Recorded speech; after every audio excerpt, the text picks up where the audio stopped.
¿Por qué un módulo de seguridad en un curso de emprendimiento?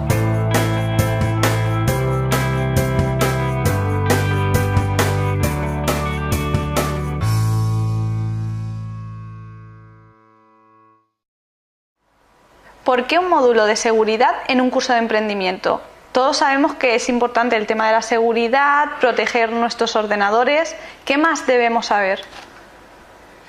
Bueno, la seguridad efectivamente es algo muy importante. Es decir, todos tenemos una necesidad, todos los humanos, de sentirnos seguros en nuestra casa, en nuestra actividad laboral, en el ocio. Es decir, la seguridad es una necesidad humana y, de hecho, en la pirámide de Maslow aparece reflejada como una necesidad de segundo nivel después de las necesidades fisiológicas básicas. Por tanto, la seguridad en sí misma es importante para las personas y es importante para las empresas, que son los lugares donde las personas desarrollan actividades laborales. Una sensación de incertidumbre o un miedo puede llegar a paralizar. El miedo a que suceda algo, a un riesgo grave, puede llegar a paralizar. Entonces, si queremos estar a gusto, trabajar, sentirnos cómodos, disfrutar de nuestro ocio, necesitamos tener una seguridad, unos niveles de seguridad. Y las empresas deben de preocuparse por garantizar esos niveles de seguridad. Por otra parte, el tener una seguridad, que una empresa sea una empresa segura, le transmite a las personas que trabajan en la empresa, a los clientes y a los proveedores, les transmite una sensación de confianza, de que la empresa funciona, de que da gusto trabajar con ella y de que la empresa va a seguir funcionando. De ahí que la seguridad sea algo importante. La seguridad en sí misma siempre ha sido importante. Lo que ocurre para las empresas hoy es que con el desarrollo de las TIC y con la utilización creciente de Internet han aumentado los riesgos de seguridad y han aparecido otro tipo de riesgos de seguridad de otra naturaleza que antes no existían. Y al mismo tiempo vivimos en un mundo muy globalizado, en un mundo muy interconectado, y nos podemos encontrar con que nosotros a lo mejor nos encontramos muy seguros en nuestra empresa, todo lo tenemos muy bien montado, pero sin embargo nuestro proveedor principal no lo tiene. Y puede ocurrirle a mi proveedor principal un problema muy serio y me afecta a mí y me impacta el negocio. De ahí que sea muy importante analizar globalmente estos conceptos de seguridad en el mundo de hoy. ¿Son tan importantes los delitos contra la seguridad de la información o solo afectan a unas pocas y se exagera la importancia?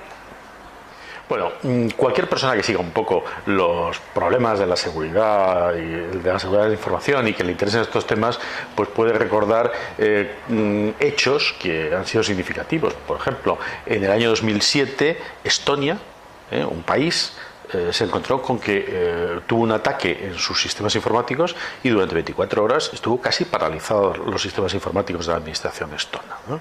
O también se recuerda el impacto que tuvo el virus Viernes 13 o los ataques que el año pasado, sin ir más lejos, han sufrido bancos importantes, empresas petroleras. Es decir, hoy día este tema ha ido proliferando y teniendo una cierta importancia. Pero al mismo tiempo, y por citar un caso reciente en España, se han producido acontecimientos relacionados con robos de información. Recientemente la policía, una investigación policial y de la policía judicial, ha desmantelado una gran red que lo que hacía era robaba datos, ¿no? La famosa operación Pitiusa, que ha salido en medios de comunicación y en Internet. Entonces, bueno, eso pone de manifiesto que efectivamente estamos ante un tipo de delitos que cada vez está teniendo más importancia y más impacto. De hecho, podemos decir que hay ya una delincuencia digital organizada, ¿no? Y eso está ahí y hay que tenerlo en cuenta. Las cosas han cambiado mucho. Es decir, desde que aparecieron los primeros virus hasta hoy, han pasado muchas cosas. Los primeros virus informáticos aparecieron pues un poco respondiendo a un reto tecnológico, a una innovación tecnológica. Es decir, había que ver si era posible diseñar un programa que actuara contra otros programas que ya estaban operando, y era más una cuestión de laboratorio o de un reto personal. De hecho, el primer virus informático como tal surgió en un laboratorio. Es muy gracioso, está por ahí, puede encontrarse toda la información con todo tipo de detalles en la web, pero era un virus que se llamaba Creeper, enredadera, que lo introdujeron voluntariamente en una máquina de IBM, y entonces aparecía un mensaje diciendo I'm a creeper, catch me if you can.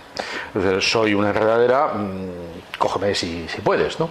Entonces, inmediatamente después sacaron un antivirus, Reaper, una segadora, que anulaba el efecto de esa enredadera. Eso, que era pues una práctica de laboratorio, pero que tenía su importancia desde el punto de vista tecnológico, data del año 1972.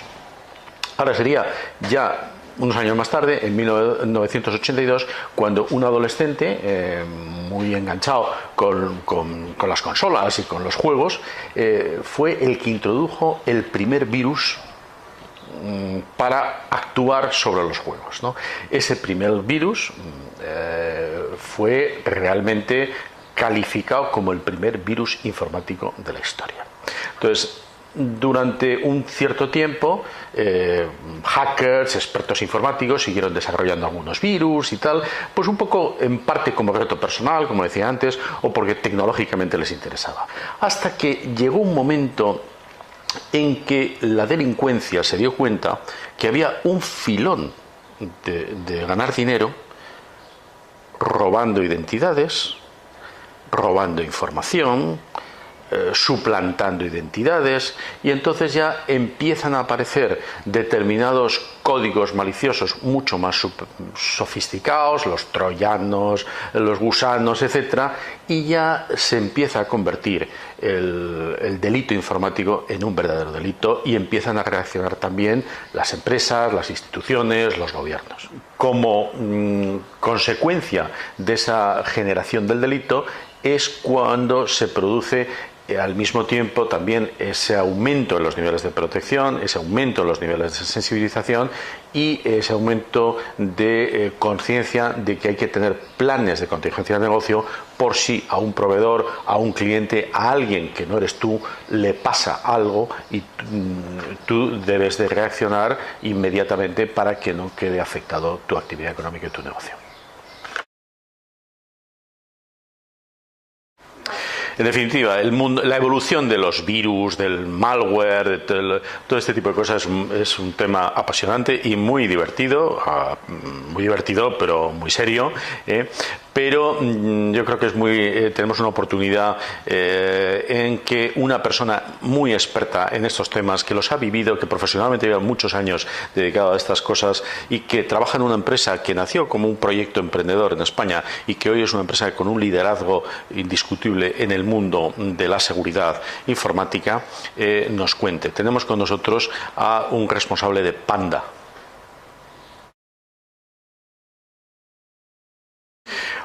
Bueno, en definitiva, los datos están ahí. Es decir, según un estudio de Inteco, el último año, un 26% de las empresas, estamos hablando de empresas pequeñas y medianas, creen haber sufrido algún incidente informático en el último año.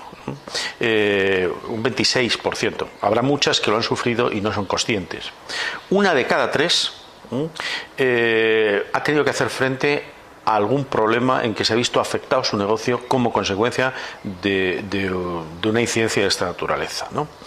En cuanto al tipo de problemas o las razones que han causado estos problemas, pues un 14,7%, siempre según este estudio Inteco, habla de infecciones por códigos maliciosos, por malware. También un 15% habla de caídas en sistemas en general. Un 11,9% recibe spam, lo cual le genera problemas, le ocupa espacio y al mismo tiempo puede dar entrada a códigos maliciosos.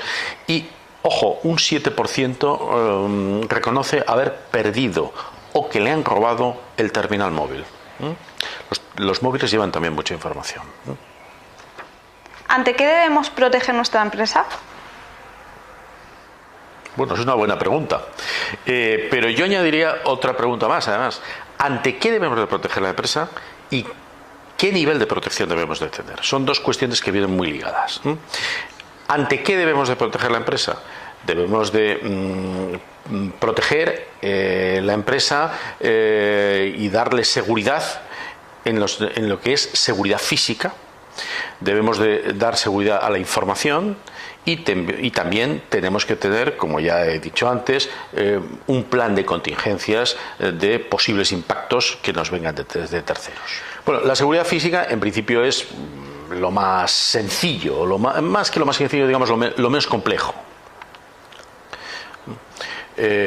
Nosotros tenemos que proteger nuestra empresa de actos vandálicos, de robos, de todo tipo de incidencia provocada.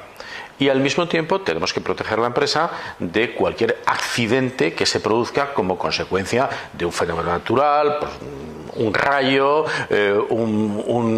una vía de agua que se ha roto una tubería, que nos puede afectar a un ordenador y nos afecta a la información. En fin, tenemos que centrarnos en ese tipo de...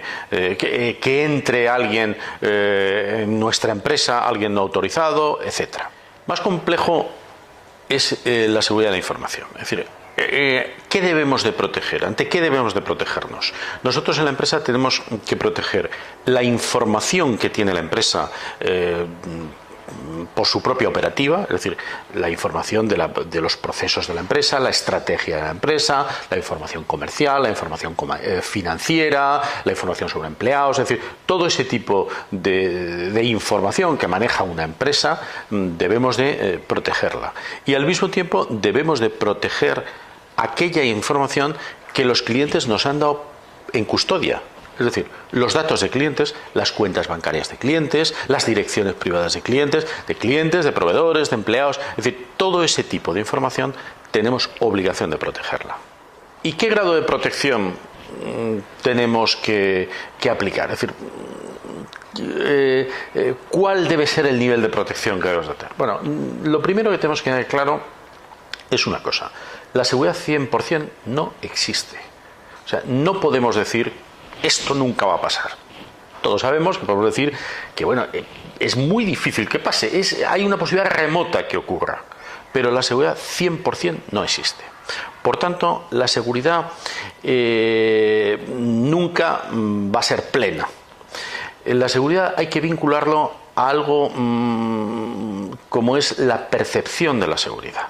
Es decir, nosotros podemos encontrarnos que estamos seguros y podemos establecer un nivel que consideramos asumible y razonable. Y a eso tenemos que ir. Eso, sin duda, no es igual para todos. Hay personas que se encuentran más seguras en unos entornos y en ese mismo entorno hay personas que están más inseguras. Y lo mismo, tú puedes pensar que tenemos un grado de seguridad y de protección en la empresa muy alto, o yo puedo pensar que tenemos unas deficiencias y que el grado de seguridad no es muy alto. Hay siempre un componente subjetivo. Pero debe ser la propia empresa la que tome la decisión del grado de protección que quiere tener. Esa es una decisión empresarial, porque obviamente proteger, pues al final implica dedicarle recursos humanos, económicos, etcétera. Por tanto, debemos de establecer el nivel que consideremos dentro de la empresa. ¿Y cómo fijamos ese nivel?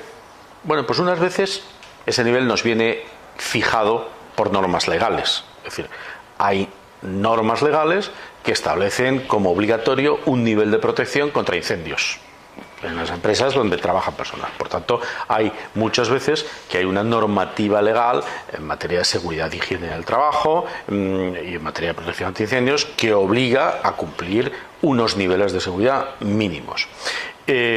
Por supuesto podemos ir por encima, pero los mínimos legales los tenemos que cumplir. Hay sectores específicos que por imperativo legal tienen que también guardar unas normas de seguridad específica y también tenemos unas normas legales referidas a la protección de los datos personales. En definitiva, la decisión la tiene que tomar la propia empresa. Ahora, también quería apuntar una cosa sobre la cual más adelante en este módulo hablaremos con más detalle. La seguridad no es solo coste. no implica solo dedicar recursos humanos y económicos para protegerse, sino que muchas veces la seguridad abre una ventana de oportunidad. El que una empresa sea segura en algunos sectores o en algunos momentos puede ser un activo importante para la compañía. Seguridad, amenazas, riesgos, ¿de qué estamos hablando? En la vida muchas veces ocurren incidentes no previstos o no deseados. Es decir, cualquiera de nosotros nos puede pasar, salimos a la calle y nos puede pasar cualquier cosa, y a una empresa le pueden pasar muchas cosas. Entonces hay incidentes que ocurren, que no preveemos, que no queríamos que sucediera, pero que suceden. Muchos de ellos producen un impacto negativo, y ese impacto negativo se traduce a veces en un coste económico medible a corto plazo y en otros en un efecto difícil de medir a corto plazo, pero que está. Por ejemplo, a nosotros se nos puede estropear un ordenador y eso tiene un coste y nos va a costar repararlo o sustituirlo, y produce un impacto en una paralización del trabajo, hemos tenido que desviar, etcétera. Pero también podemos encontrarnos con que el ordenador se rompe, por decirlo de alguna manera, o un fallo en la página web, etcétera, y nos provoca un daño en imagen. Eso a corto plazo es difícil de medir, pero ahí está, es un coste. Entonces, un impacto que se produce genera un coste, y ese impacto es la consecuencia de un incidente que se ha producido. ¿Qué es lo que hace que se produzcan los incidentes? Las amenazas. Por ejemplo, podemos tener ahora mismo una amenaza de tormenta y nos puede caer un rayo, y ese rayo puede generar un problema, o podemos tener un problema de la compañía que nos suministra el agua, que tenga un problema de algún tipo y nos tenga que cortar el suministro del agua, o la comunidad de vecinos donde tenemos instalada la empresa, si estamos instalados en un inmueble, dentro de un inmueble. Es decir, las amenazas las tenemos ahí, hay de mucho tipo, muy variadas, y esas amenazas son las que generan que se produzcan esas incidencias que tienen esos impactos. El que al final se llegue a producir o no se llegue a producir la incidencia, existiendo la amenaza, dependerá del nivel de protección que tengamos, de la vulnerabilidad. La vulnerabilidad es una debilidad o un fallo en la protección. Por ejemplo, hablando de tormentas, podemos tener una amenaza de tormenta, puede caer un rayo, pero no pasa nada. Sin embargo, si nosotros no tenemos una protección adecuada y somos vulnerables, si cae el rayo nos va a provocar el impacto. Entonces,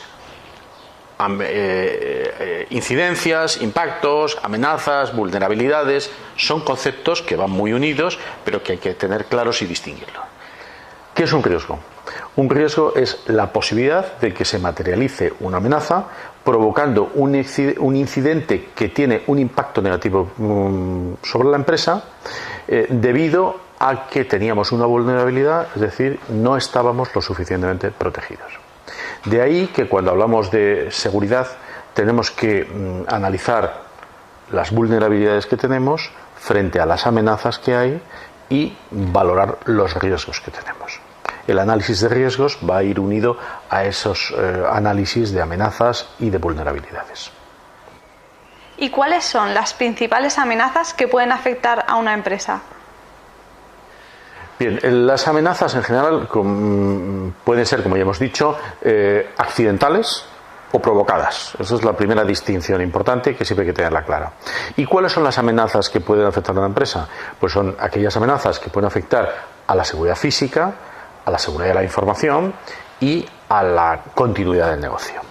A la seguridad física son aquellas amenazas que afectan a las personas o a los activos físicos que tiene la empresa. ¿Y cómo puede afectarles? A las personas pueden afectarle por su salud o por su integridad físico-moral. A los activos, pues los daños que pueden producirse robos, pueden producirse intrusiones, pueden producirse modificaciones, paralizaciones temporales, interrupciones temporales, es decir, hay distintos tipos de daños que pueden afectar a los activos físicos que tiene la empresa, a todo el equipamiento que tiene la empresa de todo tipo. ¿Cuáles son las amenazas a la seguridad de la información? Bueno, ya habíamos apuntado que cuando hablamos de seguridad de la información es importante distinguir la información que tiene la empresa por su propia operativa, la comercial, la financiera, etcétera, a la información que custodia o guarda la empresa, como son los datos personales de terceros que trabajan con la compañía, o de empleados que trabajan en la compañía. Entonces, el daño que se puede producir a esa información es también muy amplio. Hay distintos tipos de daños. Podemos encontrarnos con robos de esa información, podemos encontrarnos con modificaciones de esa información, podemos encontrarnos con que la información se divulgue, aunque no se haya robado, de repente nos la encontremos por ahí, podemos encontrarnos con repudios, podemos encontrarnos con modificaciones y cambios, es decir, hay también una gran variedad y una gran gama de daños que se pueden producir a la información. En cuanto a la continuidad del negocio, el daño más importante es la interrupción temporal o definitiva, en un caso concreto, que se pudiera producir como consecuencia de que una empresa tercera que trabaja con nosotros tuviera un serio problema. Entonces, eso nos provocaría a nosotros una interrupción temporal o un fallo en suministro o un fallo de algún tipo que afectaría a nuestro propio negocio. Bien, ¿cuáles son las amenazas concretas a la seguridad física? Hemos dicho ya que los robos, las intrusiones, los accidentes de todo tipo, pero la seguridad de la información es más compleja. Primero, porque hay amenazas a la información y hay amenazas al funcionamiento operativo del tratamiento de la información. Es decir, podemos tener daños de los dos tipos.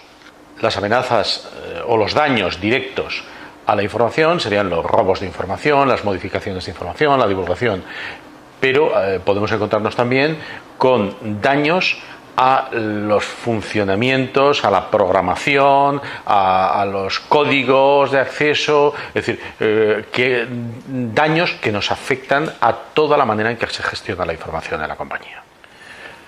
¿Esos daños cómo pueden producirse, esos incidentes? Pues pueden producirse, o ¿por dónde nos pueden entrar? Nos pueden entrar a través de nuestros ordenadores, a través de PDAs, a través del móvil. Es decir, hay muchas vías de entrada y a su vez puede entrar por correos electrónicos, por una llave USB, por un programa que metemos, por un programa que nos descargamos. Es decir, tenemos muchas vías de entrada de posibles incidentes que puedan producirse en nuestra información.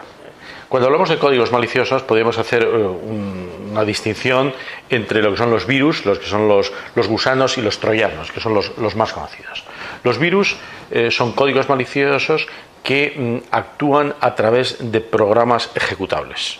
Se instalan, entran en el ordenador, por cualquiera de las vías mencionadas, y modifican un programa ejecutable. Los gusanos no modifican los ficheros, pero sí modifican parámetros, y eso hace que tienen también un efecto negativo y se propagan a través de correos o a través de distintos tipos. Y por último, los troyanos son un tipo de malware o de códigos que no tienen rutinas propias, pero que se instalan y quedan ahí. Entonces, además de esos simples virus, troyanos, gusanos, una cosa que se debe mencionar son las redes zombies. ¿Qué son las redes zombies? Bueno, las redes zombies son unas redes manejadas por delincuentes, porque realmente son delincuentes, que a través de la introducción clandestina, por supuesto, en muchos ordenadores, se basan en esa red para realizar ataques cuando quieren, dando instrucciones, para enviar correos spam, etc. Se calcula que que en el mundo hay unos 100 millones de ordenadores que pertenecen a redes zombies. Es decir, puede darse el caso de muchas personas que tengan su ordenador y que no saben que están metidos. Pero aparte de las redes zombies, es decir, cuando estamos hablando ya de virus, volviéndonos a referirnos a los virus, hay de distintos tipos y podemos tener una tipología. Están los exploits, están los adware, están los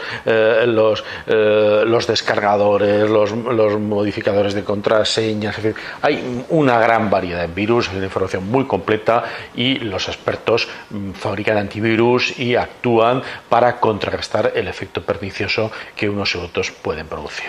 Y por último, aparte de todo ese tipo de virus, toda esa miscelánea de virus que hay, y aparte del riesgo de una entrada y que acabas metido en una red zombie, están también los ataques frontales que se producen de hackers delincuentes. Hay hackers buenos y hay hackers delincuentes que atacan por las razones que sea a unos ordenadores, a unas empresas, a unas instituciones, tal. Entonces hay ataques organizados que a veces se producen y hay grupos de hackers malos, por decirlo de alguna manera, que producen ataques contra sectores, grupos de empresas, etcétera. Y eso es lo que nos encontramos en el conjunto de la red hoy. Quien mejor nos puede dar una idea del tipo de problemas que tenemos y de las dificultades y de los riesgos y amenazas que hay son los tres personas expertas y responsables en tres compañías de seguridad importantes españolas que también nacieron como proyecto empresarial y que vamos a tener el privilegio de que nos comenten un poco su visión sobre algunos temas importantes como es el fraude, como es el riesgo que existe en la nube o como es la securización de las comunicaciones o otro tipo de amenazas y riesgos que tenemos en la red.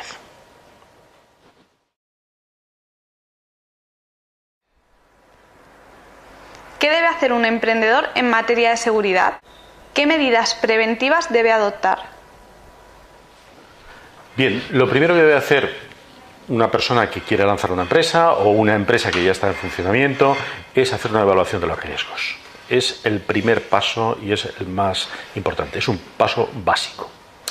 Habíamos dicho que riesgo es la materialización de una amenaza que hace que se produzca un incidente con un impacto negativo sobre la empresa porque tenemos una cierta vulnerabilidad, porque no estamos suficientemente protegidos. Bueno, ese es un concepto muy de seguridad, de riesgos desde el punto de vista de seguridad, que es lo que estamos viendo en este módulo.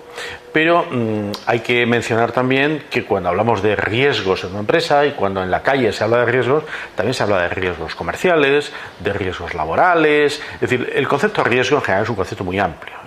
Entonces, de hecho, en el ámbito de la gestión se ha acuñado una rama de la gestión que se llama la gestión de riesgos, el risk management.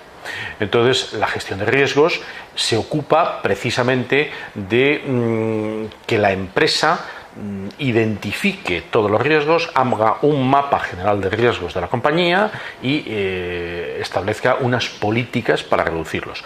Por ejemplo, política comercial, pues algo es evidente, o política financiera, es evidente que tiene riesgos depender de un solo cliente o depender de un solo proveedor. Entonces, bueno, eso es un riesgo comercial, es un riesgo financiero. Hay riesgos laborales, hay muchos tipos de riesgos. Y por eso el risk management tiende un poco a analizar y a establecer una metodología de trabajo partiendo, repito, de hacer un mapa de riesgos. Bueno, si nos centramos en lo que es riesgos por seguridad, que la seguridad es una parte muy importante, pero una parte del conjunto de la gestión de riesgos de la compañía, podemos hacer también un mapa de riesgos que afectan a la seguridad. ¿Cómo hacer ese mapa de riesgos? Bueno, hay manuales que establecen cómo se debe hacer, hay pautas, pero de manera simplificada y de manera muy intuitiva, en línea con lo que estamos comentando, podríamos decir que para la elaboración de un mapa de riesgos de la compañía, lo primero que hay que hacer es evaluar las amenazas, identificar las amenazas. Perdón, no evaluar, identificar las amenazas. identificamos las amenazas, vemos las vulnerabilidades que tenemos, vemos, por tanto, la probabilidad de que esas amenazas se materialicen en un incidente e incluso les damos un valor. Valor, por ejemplo, entre 1 o 3. Considero que el que caiga un rayo aquí dentro puede ser muy probable, poco probable o improbable. Sería un ejemplo, ¿no? O considero que el que me entre un virus y me destroce algo, pues puede ser muy probable, poco probable o improbable. Entonces nosotros podemos establecer unos valores, metodológicamente, para ayudarnos a identificar la probabilidad. Y por último, el impacto. Si ese evento se produce, ¿qué impacto va a tener? Y ahí podemos abrir el abanico y valorar a lo mejor de 1 a 5 el efecto negativo que puede tener sobre la empresa el que se produzca ese impacto. Entonces, ese impacto va a ser más negativo o menos negativo. Entonces, con esas valoraciones, nosotros tenemos identificadas las amenazas, tenemos identificada la probabilidad de que ocurra un riesgo, tenemos identificado el impacto, y simplemente si vamos multiplicando el impacto por la probabilidad, al final obtendremos unos valores que nos permitirán jerarquizar y priorizar aquellos riesgos que son más importantes y a los que tenemos que dedicar una atención especial en la compañía. Una vez identificado eso, definiremos nuestra política de seguridad, es decir, aquella política de seguridad o aquellas acciones o aquel conjunto de medidas que nos permitan sentirnos cómodos porque tenemos un grado de seguridad asumible. Estamos dispuestos a asumir que sí, que hay unos riesgos, pero creemos que son menos probables, que es más difícil que ocurran, si ocurren el daño es menor. Es decir, nosotros con esa información y manejando esa información podemos establecer ya la política de seguridad que consideramos razonable y asumible para nuestra empresa. Y ya lo único que nos queda es, en cada caso, definir qué medidas implantamos. En el ámbito de la seguridad física, pues ya podemos irnos desde establecer sistemas de limitación de acceso de las personas terceras a la empresa, podemos tener sistemas de vigilancia perimetral, es decir, podemos tener rejas en las ventanas o no tenerlas, es decir, podemos establecer muchas medidas en función de la importancia que le estemos dando a ese tipo de riesgos. ¿Qué medidas podemos tomar en el ámbito de la seguridad de la información? Bueno, pues lo mismo, tenemos una amplia gama, es decir, tenemos que hacer copias de seguridad de la información y copias periódicas de seguridad, tenemos que actualizar el software tan a menudo como nos lo podamos permitir en términos de costes.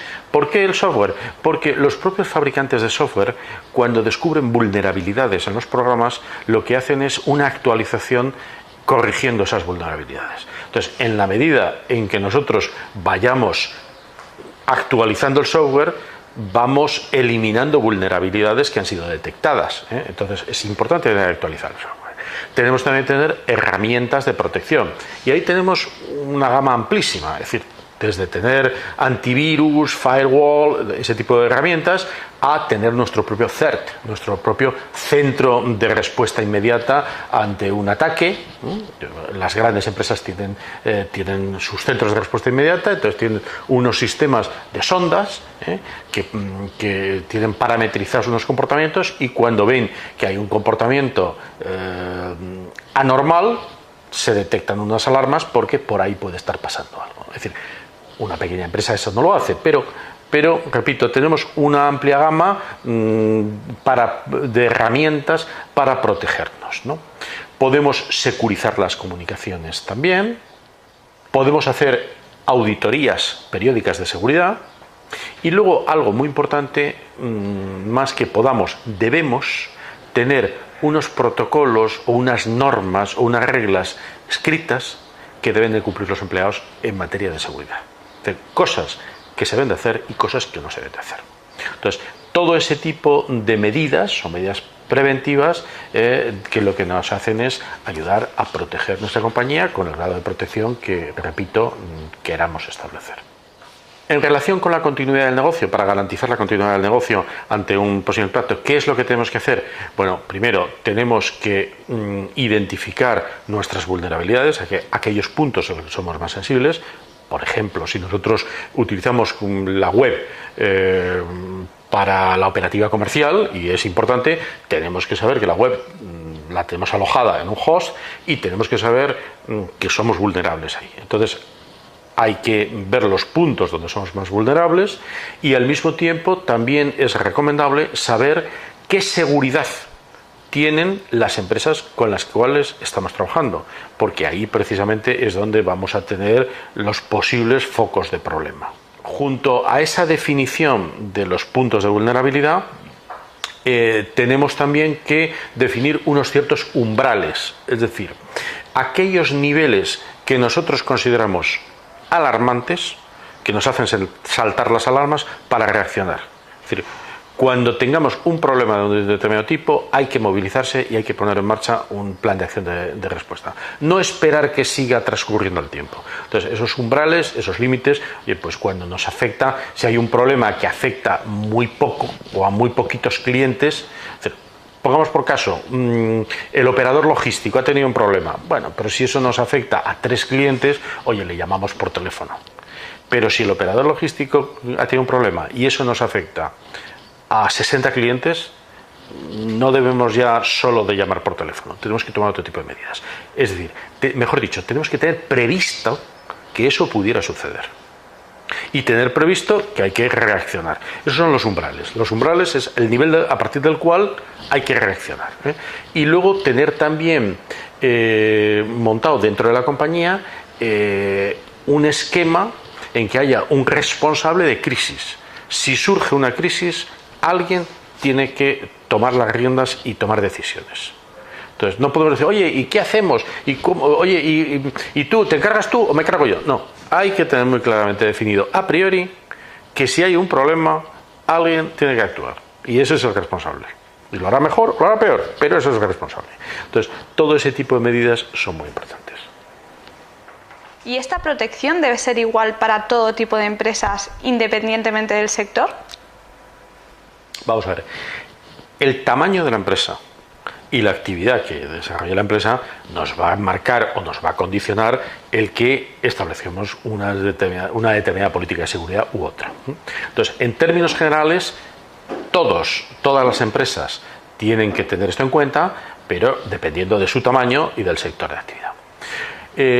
Y en cuanto al sector de actividad, hay empresas que, por imperativo legal, por existir una norma legal, tienen que tener unas medidas adicionales de protección. En el caso de España hay una legislación sobre infraestructuras críticas. Entonces, la legislación sobre infraestructuras críticas, una ley, la ley 8 del 2011, establece cuáles son las infraestructuras estratégicas para un país. Entonces, incluso cita sectores como las telecomunicaciones, como la energía, como la salud, etcétera, aquellas infraestructuras que son estratégicas para un país. Y entonces toda empresa que tenga responsabilidades sobre inversiones o responsabilidades operativas en el funcionamiento diario de esas infraestructuras tiene que cumplir unas normas adicionales de seguridad que están recogidas en esa ley que he mencionado. Fundamentalmente tiene que ver con tener un plan de seguridad establecido seriamente y un plan de contingencia del negocio por si ocurriera algún problema externo. Y además, ¿hay alguna otra obligación a la que las empresas deben prestar especial atención? Sí, aparte de estos temas de seguridad de la información en general y de seguridad física y continuada, hay un punto muy importante dentro de la información, de la seguridad de la información, que se refiere a la protección de datos personales, a la que ya antes he mencionado. Es muy importante que las empresas cumplan estrictamente con las obligaciones legales en materia de protección de datos, ya que derivan de un mandato constitucional y por tanto es un tema del máximo rigor y donde la ley que regula la protección de datos en España es una ley orgánica, es una ley importante en ese sentido. Por tanto, las empresas, todas las empresas, que manejan datos personales de personas, no de personas físicas, tanto de sus propios empleados como de clientes, como de proveedores, pero sobre todo los clientes tienen que cumplir una serie de obligaciones que marca la ley, como son, pues tiene que tener unos ficheros individualizados e independientes para las distintas bases de datos, tienen que limitar el acceso a esos ficheros no puede acceder todo el mundo, solo puede acceder a esa información las personas que son explícitamente autorizadas para ello, y luego también tienen que respetar lo que se llaman los derechos ARCO, los derechos de acceso, de rectificación, de corrección o de oposición que cualquier ciudadano tiene cuando le ha dado sus datos a una empresa. Entonces, es necesario respetar y tener montado el sistema para que, si yo, por ejemplo, digo, oye, no quiero que mis datos personales los utilicen para publicidad, bueno, pues tiene todo el derecho y, por tanto, no se pueden utilizar esos datos para publicidad en base a ese derecho de oposición. Esto hay que cumplirlo. Y hay que cumplirlo bien, decía, por dos razones. Primero, porque si nosotros cumplimos guardando, custodiando y respetando la información que terceros han depositado en nosotros, eso transmite confianza, seguridad en la empresa. Y segundo, porque si no lo hacemos y tenemos un problema, la Agencia de Protección de Datos nos va a meter una sanción importante.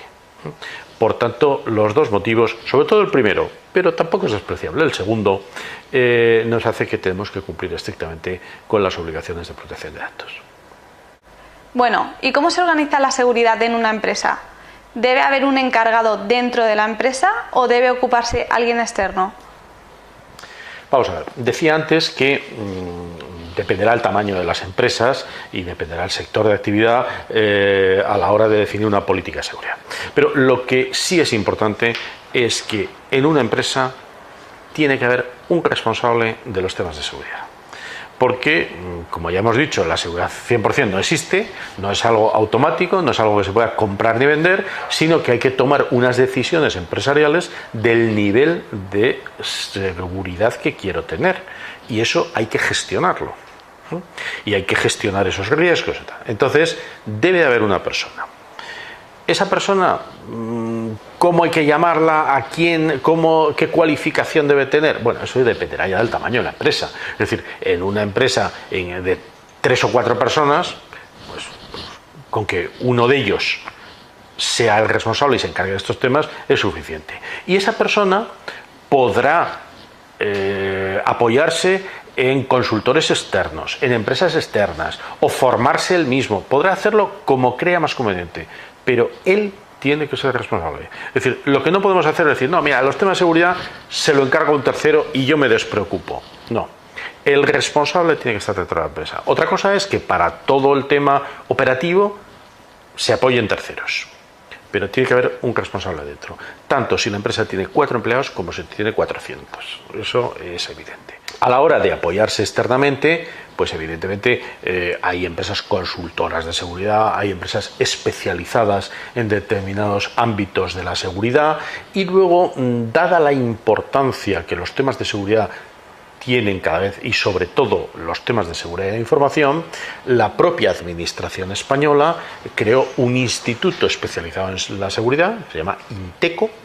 el cual tiene una página web y tiene información detallada, pone a disposición de todo aquel que quiere, las empresas, no solo información, sino incluso algunas soluciones. Entonces, la página web de Inteco es importante.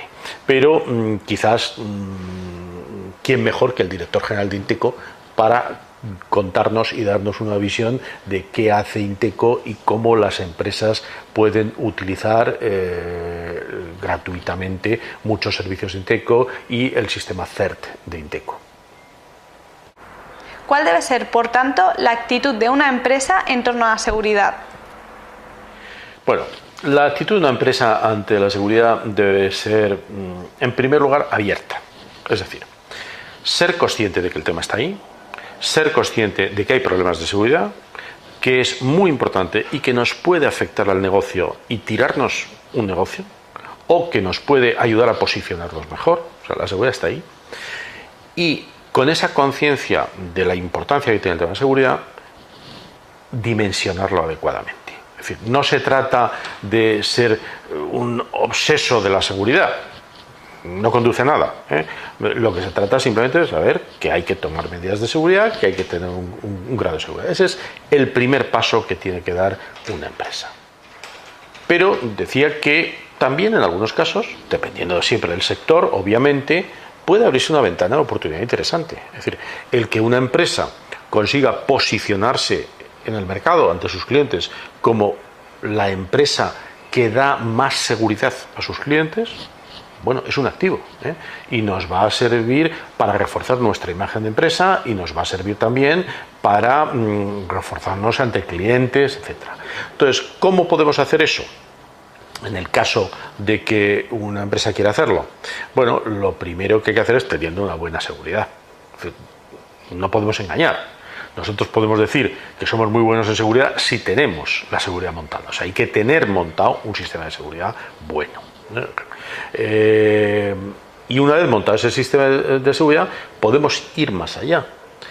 Como, por ejemplo, podemos obtener el certificado ISO, el ISO 27000, concretamente el 27001, que nos ayuda a presentarnos como que tenemos la certificación de empresa que tiene un sistema de seguridad bien montado y bien gestionado. Las normas ISO, como son conocidas, son las normas que recogen los principios, los requisitos, los procedimientos que hay que tener establecido en una empresa para poder ser calificada de empresa cuyos productos y procesos son eficientes y de calidad y se hacen bien las cosas. Entonces, esas normas que las hace un organismo internacional, el ISO, con sede en Ginebra, establece normas para la gestión de calidad, para la gestión medioambiental, en fin, para muchos tipos de gestión y, entre otros, para la seguridad. Para la gestión de calidad están las ISO 9000, para medio ambiente las ISO 14000 y para seguridad son las ISO 27000. Entonces, una empresa, si considera que puede ser interesante el tener esa certificación, lo que tiene que hacer es poner en marcha la implantación de un sistema de gestión de seguridad que luego sea certificado. Eso lleva su tiempo y lleva sus recursos. No todo el mundo lo hace. ¿Cómo se hace? Pues de manera muy simplificada. Lo que hay que hacer es ajustarse a lo que dice la norma. La norma está ahí y establece muy claramente lo que hay que hacer. Simplemente hay que tener identificados todo tipo de riesgos, las políticas, etcétera, tenerlo bien montado. Entonces, una vez que lo hacemos, formar a las personas que trabajan en la empresa. Es muy importante en todo proceso de implantación de una norma ISO la formación de todo el personal, que sea consciente. Luego hay que documentar todo. Es decir, el secreto en las normas ISO es dime lo que haces y haz lo que dices. Es decir, ¿cuál es tu trabajo? Pum, pum, pum, pum. Bueno, pues hazlo bien. Entonces, es fundamental tener bien documentado lo que hay que hacer. Entonces, hay que hacerlo muy bien para no crear una burocracia o una complicación. Pero si se hace bien, si se documentan bien los procesos, si el personal está bien formado, luego se pasa a una auditoría por unas instituciones autorizadas, se pasa a la auditoría, te dan el sello de certificación y luego periódicamente, cada 2 años, tienes que renovar la auditoría. Entonces, eso nos da un reconocimiento internacional de que la empresa efectivamente tiene unos niveles de seguridad importantes, de gestión eficiente y con calidad. Pero vamos, de todas maneras, eso es, digamos, un paso ya muy adelante. Primero hay que dar pasos previos. Y pasos previos o pasos básicos, como decía, es ser consciente de que la seguridad es muy importante, ser consciente de que forma parte de la política general de riesgos de la compañía y de que hay que tener un mapa de riesgos de seguridad y priorizadas y jerarquizados los riesgos que tenemos y tener unas medidas. y estar continuamente formándose e informándose sobre la evolución de las nuevas amenazas y los nuevos riesgos que pueden afectar a la empresa. Esos son los temas más importantes. Digamos, la actitud, eso resume un poco la actitud que tiene que tomar la empresa, porque luego, en última instancia, será la propia empresa la que decida cómo quiere tener su seguridad y qué tipo de empresa quiere ser. Una empresa puede ser una empresa protegida y reconocida como que tiene un nivel de protección alto, puede ser una empresa precavida, puede ser una empresa despreocupada o puede ser una empresa imprudente. Lo que quiera ser dependerá de los que gestionan la empresa y los que llevan la empresa. Y en este caso, los emprendedores que deciden impulsar un proyecto empresarial.